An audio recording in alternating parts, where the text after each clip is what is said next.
Kaya malapit na tayo guys. Bali, andito na tayo sa bungad ng bunda. Ayan. Ayan guys, mahamog. Sarap pumadyak pagka ganyan guys. Ayan, mahamog.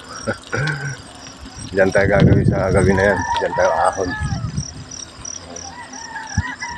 Hamog na may kasama ang ambon. Okay lang naman. Sarap lang yung ano niya, ambon niya. Hindi naman sa'yo.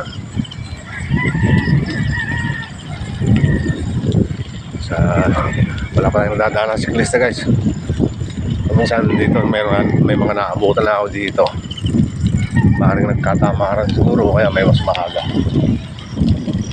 Pero ang problema doon guys, kasi tayo naman sanay mag-isa.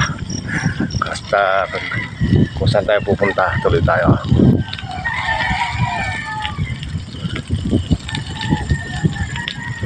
Kaya guys, ayun yung aking tanawin habang ako'y pumapadyak. Nakulimlim ang panahon. Tinignan ko naman sa weather forecast kanina bago ako lumabas guys. Hindi namang gano'ng dito sa Nevesia. Bali ang ano niyan sa Apayao. Ito na nakita ko kanina sa broadcast ng MDRRMC. Kaya ayun, nagkalakas loob tayo lumabas. Kaya kung sakali maabutan tayo dito guys na ulan, marami tayong masisilungan. At meron na rin akong dalang mga plastic para sa ating gadget kung sakaling umulan. Narito tayo guys. Narito tayo sa unang ahon. Ngayon ang gagawin natin video is yung mga ahon naman.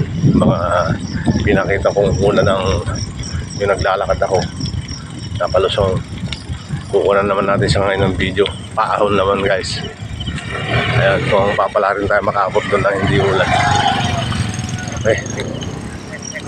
Thanks for watching.